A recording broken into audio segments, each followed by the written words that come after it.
And welcome to the Deep to NBA podcast. My name's Sean, and joining me, as always, is the one and only Dante Boffa. Mr. Boffa, my man, how are we? I'm good, Sean. How are you? I'm wonderful. I'm wonderful. Big news. Yeah, big news, big news. The NBA is coming back. But before we get into that, I just want to kick today's show off by touching briefly on the political situation in Australia, in the US, and around the world at the moment that sparked after the murder of George Floyd by US police officers. Obviously, there's been a lot of protests, quite vocal, from Black communities around the world, and we stand with them in condemning murder and violence on a personal and systemic level of Black people.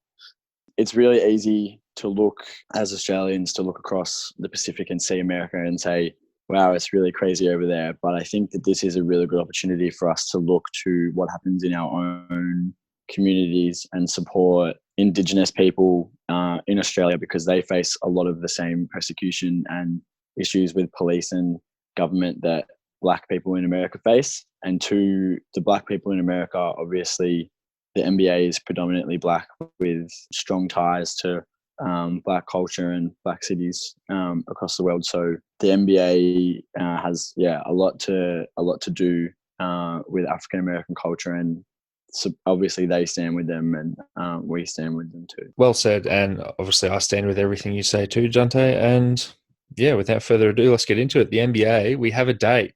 We have a date and a time, not necessarily a time actually, and we have a bubble that we will all be entering, whether it be virtually or physically.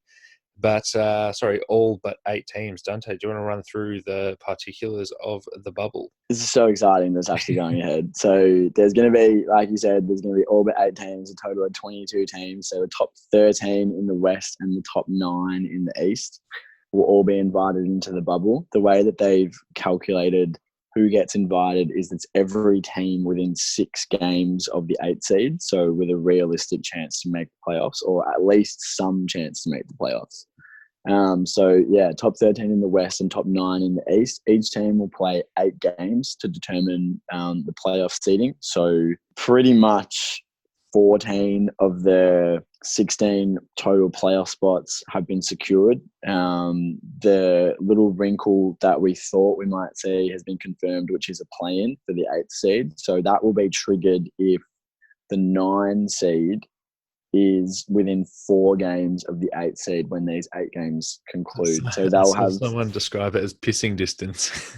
Yeah, if they're in pissing distance, they'll be subject to a playoff. So in the West, that's a lot more realistic than it is in the East, where currently the Grizzlies have a 3.5 game lead over the Blazers, Pelicans, and Kings. So they're well within pissing distance. In the East, the Magic have a 5.5 game lead over the Washington Wizards. So it's pretty likely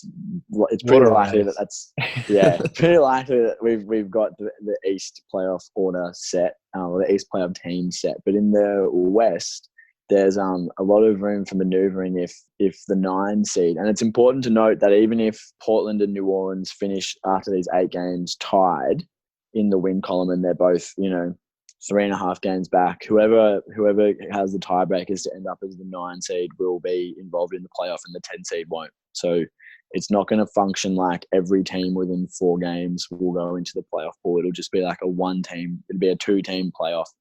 And it hasn't been confirmed, but it's expected that will be a best of 2, which is a bit of a weird way of doing it, but they've done it that way so that they can give greater benefit to the 8 seed. So the 9 seed will have to win both games, and the 8 seed will only have to win 1 in order to hold on to the 8 seed.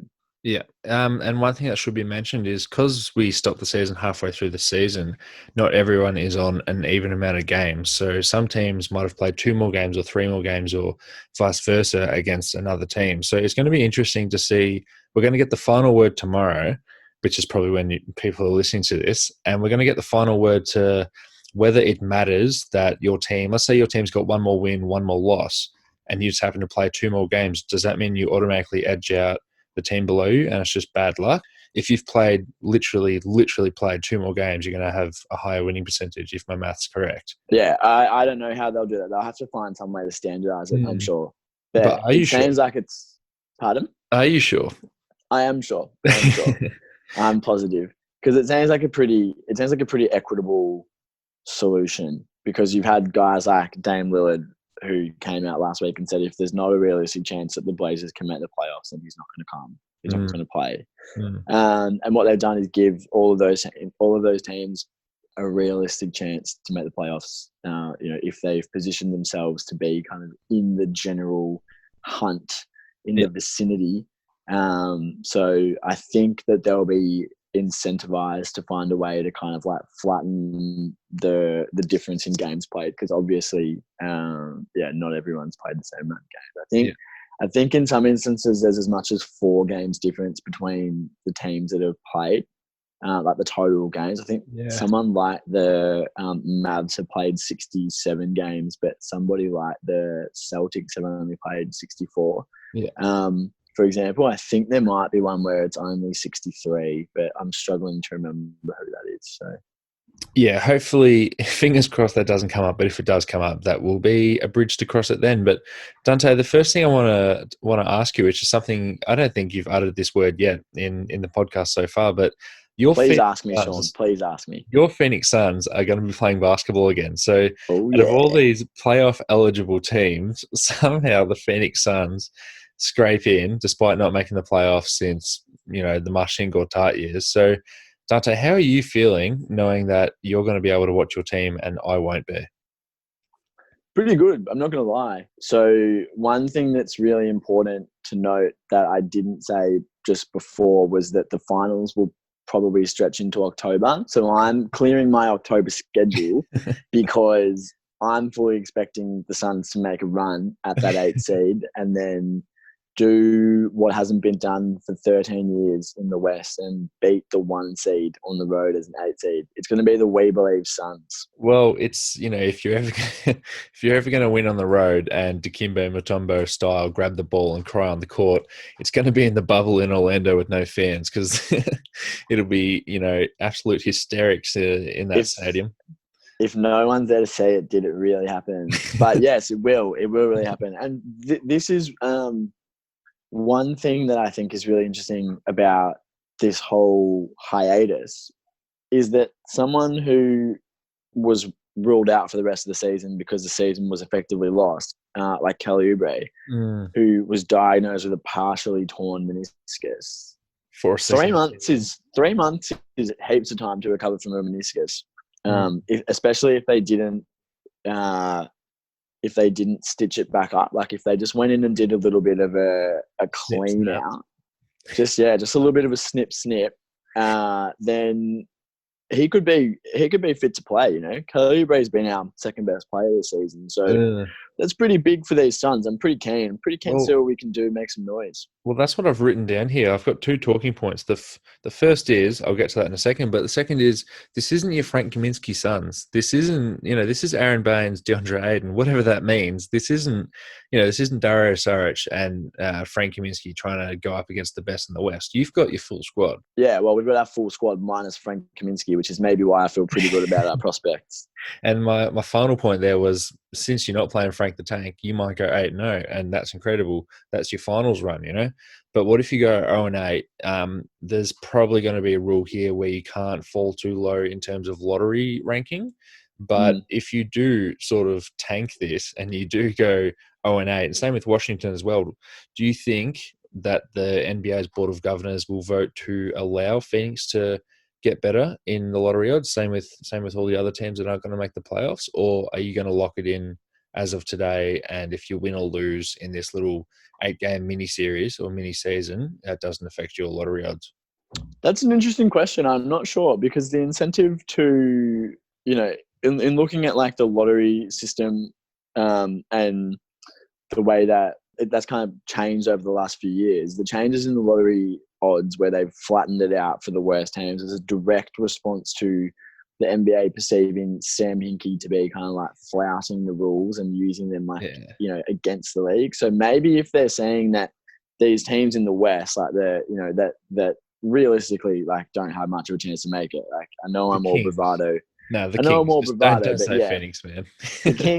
The the Spurs, and the Phoenix Suns probably realistically don't have much chance to get in. It's like it's maybe mathematically, but that's probably not going to happen. So in them going though and competing and giving them a go, like they're showing, maybe the NBA is perceiving that as like they're trying, and so they will allow them to rocket up or down the lottery odds as they see fit. I'm not sure. It's an interesting question, and it's something that I wouldn't be surprised if the NBA hasn't figured that out, because there's so much logistical heavy lifting to do just to get games happening and like the postseason and finish the regular season set in motion. And I wouldn't blame them if they haven't thought too hard about the offseason just yet. All right. Well, let's move on to the next point, which is I want to say something about Philadelphia's home court advantage, because we know that throughout the season, Philly were killers at home, and they were like the Sam Hinkie Philly teams when they're on the road. They just could not win a game on the road. And I think Philly was the team who played in London, if I'm not correct. And that's the only sample that we have of them playing in a neutral stadium. So I'm not going to pull anything from that. But is Philadelphia good at home or bad on the road? And how does that translate? I don't know how it translates, but I'll answer your question with a question. So another team who was really good at home, and who is one of, if not the biggest rival for the Philadelphia 76ers this season, is the Miami Heat.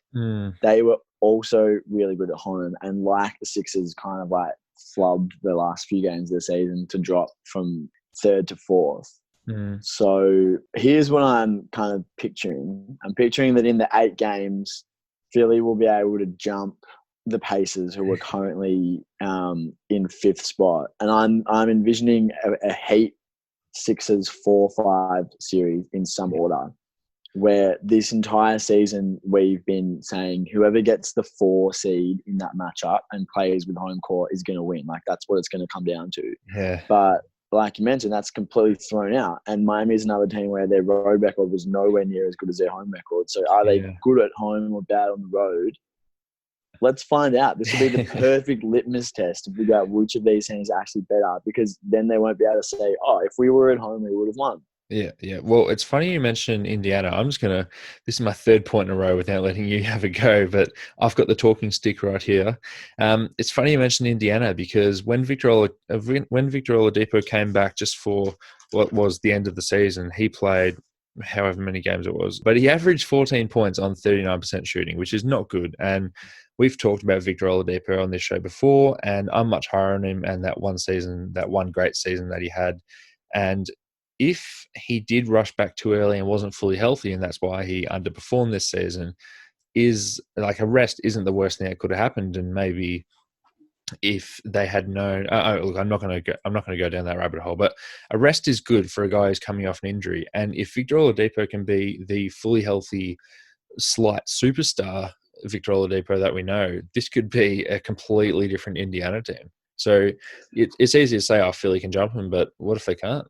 Well, the big thing with Philly is, in the same vein, Ben Simmons was potentially going to be out for the playoffs with a back injury that he sustained in March, but he's had 3 months to rehab that, know. And by the time games go, it'll be 4 months. So, like, if Ben Simmons comes back healthy and Victor Oladipo comes back healthy, there's just all of these dudes, all of these kind of superstars. We talked about Kelly Oubre before. Coming back and potentially having an impact on their teams and on their postseason, which is really cool, because it was honestly, watching the Sixers in the playoffs without Simmons was going to be a fucking bummer after we watched them lose 3 of their last 4 to end the season and drop all the way to 6. Like, that was just going to be like a blues fest. Watching them go up in a 3-6 series against the Celtics, like, that just screamed like bloodbath, because the aura hanging around the Sixers was really negative. And I mean, now with Oladipo, let's say Oladipo's back at 80% of what we've seen at his best when he was an All-NBA player, Yeah. you're right. Maybe the Sixers can't jump that. And maybe if the standings stay the same and it's a Heat versus Pacers 4-5, then, the Pacers still have a pretty decent team. And outside of Bam Adebayo, they don't have a defensive big man who can hang with Domantas Sabonis or Miles Turner inside. So, that we might see a matchup where the Pacers can actually take advantage of that Twin Towers experiment that we've graded with mixed results throughout the season. But it's just kind of like, it just opens up all of these really interesting things. Like, wouldn't it be crazy if that's the way that the matchup fell and this Twin Towers kind of like lineup that they've gone with ends up being the reason why they win a series, not something that's holding them back. Yeah, I just think it's really fascinating. It is. Well, it's something that we've never actually had the chance to experience before. We've never been or lived through a global pandemic, and we haven't been watching basketball while that's happening. So, yeah, new for everybody. But I'm just going to sort of look at it like a huge all-star break where players come back refreshed. Utah always plays well afterwards, and just everything's a little bit different, but different in the positive. I want to ask you something. So, like we mentioned before, the Pelicans are currently tied with the Blazers and the Kings for the 9 seed. If, hypothetically, and I think that most people would agree that the Pelicans are the best team in the West, not currently in the playoff standing. I might have to push back on that, but I'll push back on it. Who do you think the Blazers are better? Yeah. Yeah. Okay. All right. Well, I'm going to say that it's the Pelicans, but we'll throw the Blazers in there as well.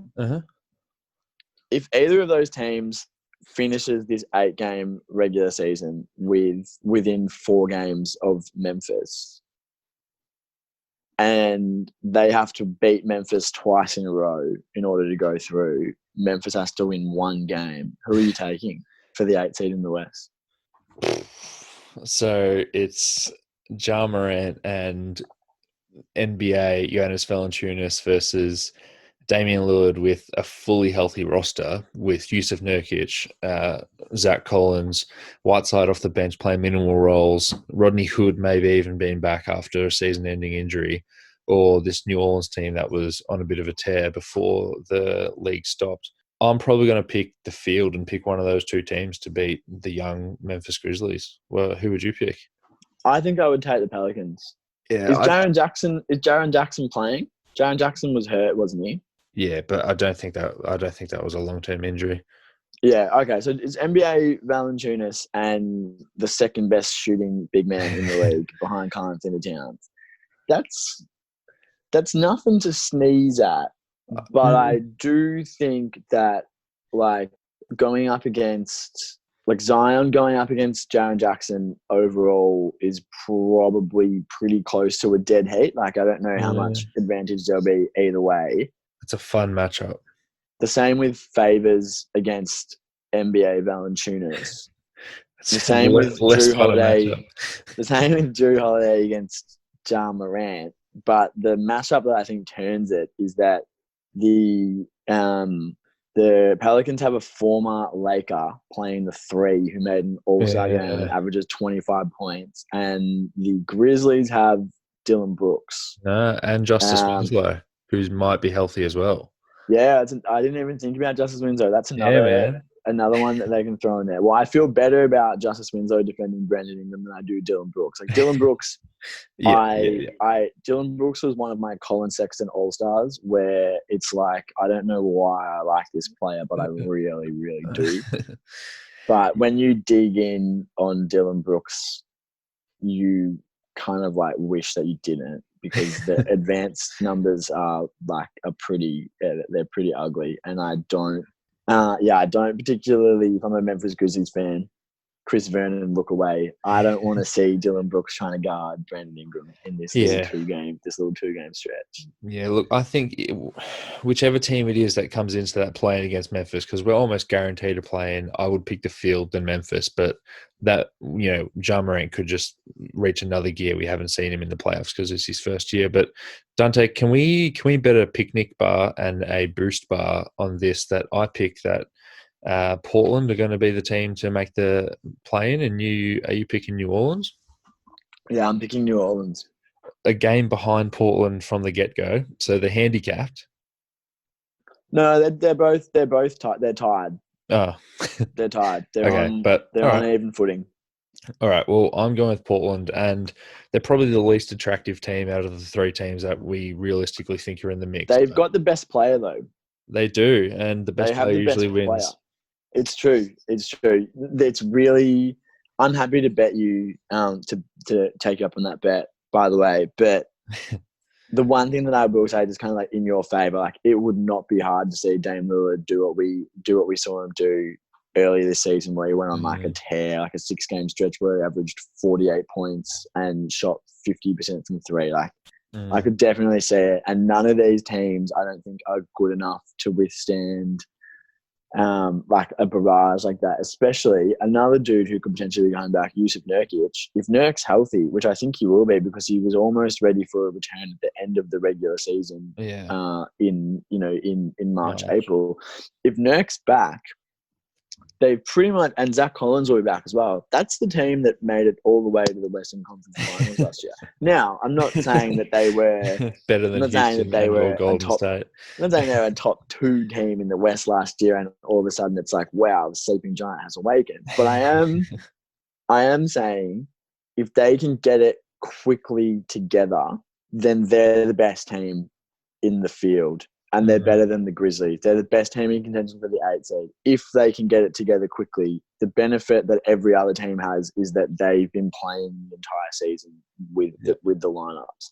They don't have to worry about reincorporating their second best player and like one of their key role players. So I think Portland will potentially be at a disadvantage in that sense, but a big advantage by just having Dame on the team.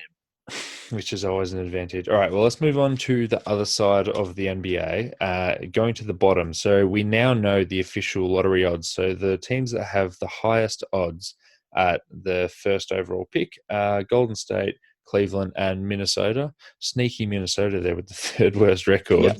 And I'm just going to go through a couple of small sample sizes. But before we do this, now that the Knicks and Bulls seasons are over, can we stop getting those like passive aggressive tweets and news updates that's like Boylan on the out?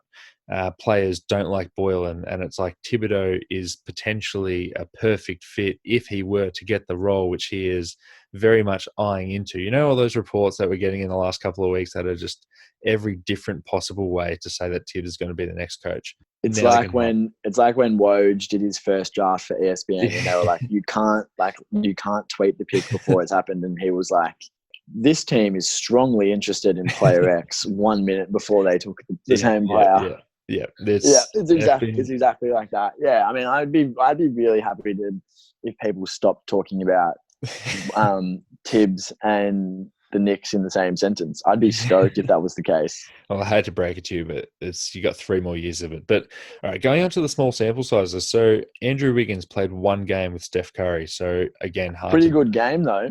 Pretty good game. You know what? Stuff the sample size. That's a pretty good game. That's your starting small forward. Clint Capella played no games with Trae Young. Andre Drummond didn't play much, but if you're telling me that you watched a lot of those games, I know you're lying.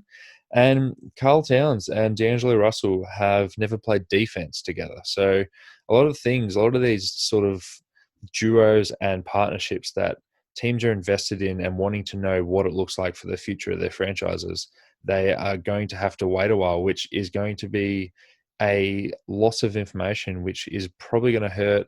I mean, we'll never be able to quantify it, but this is probably going to hurt these teams when they go into the off season because they have less of an idea what they need in terms of building their team and making it better. Yeah, which is another with someone like Drummond, another indication that he will probably stand pat, and that Detroit will probably Cleveland will probably be happy enough just to bring him back on that big number, but just so they can actually say that they've done their due diligence and gotten a look at him for a full season. And Golden State has said that Wiggins will be back.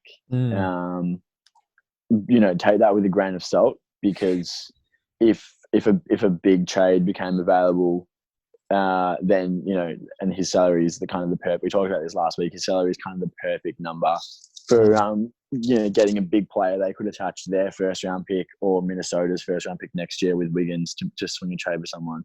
If that happened, they wouldn't say, actually, you know what, we can't get rid of our fourth best player. We just can't do it. We're not going to do it. We're going to hold on to him. He shoots 32% from three, and he doesn't play defense. We're going to hold on to him. I have a feeling that won't be what they say. Although, could I just say that Ron Adams was very, very happy and sounded very positive when talking about him in an article with Tim Kawakami the other day. So that's something I'd say. Yeah, well, I mean, can we take that, take that with a grain of salt? Ron Adams, universally acknowledged as one of the happiest people in the NBA. What could get him down, D'Angelo Russell, not playing defense. Yeah, well, maybe. And where is he now? Discussions about D'Angelo Russell's defense, maybe. All right, Dante, let's wrap this up. Give us your finest point. My finest point is that the finals matchup that we've all been waiting for is going to be Phoenix Suns versus the Orlando Magic, because the Orlando Magic are the one team that actually does have home court advantage, because not only are they in Orlando, but they're at Disney World and their name is the Magic. They're literally in the home of Magic, the home of the Magic. They're just at home. They're going to cruise through take. They're going to cruise through the playoffs with home court advantage. The Bucks, good team, but home court advantage in the conference finals where they'll meet the Bucks. Actually, they're going to meet them in the first round. The Bucks, good team, home court advantage in the first round. You almost always see the team with home court advantage in the first round win, especially Yeah, well said. No, that's exactly right. You always see the team with home court advantage win. Yeah, the bubble. I can't wait for the bubble. We're going to have plenty more opportunities to talk about the bubble in the coming podcasts. I'm excited, Sean. It's good to have basketball back. It's good to have basketball back when it comes back in a month. Or actually, what's the month? What's the date now? It's the 4th. Yeah, it'd be. We got a month, man. We got be a month and a half, man. July 31st, and then it's all kicking off. But we'll see. There'll be training camps, and the news mill will start spinning again in early July, I'd expect. Yeah. So in between now and July, there's going to be Tibbs is hired, Boylan's fired, and then a lot of waiting. Boylan out. All right. Well, that excites me. Anyway, thanks for having a chat, Dante. I will talk to you soon. I'll see you, Sean.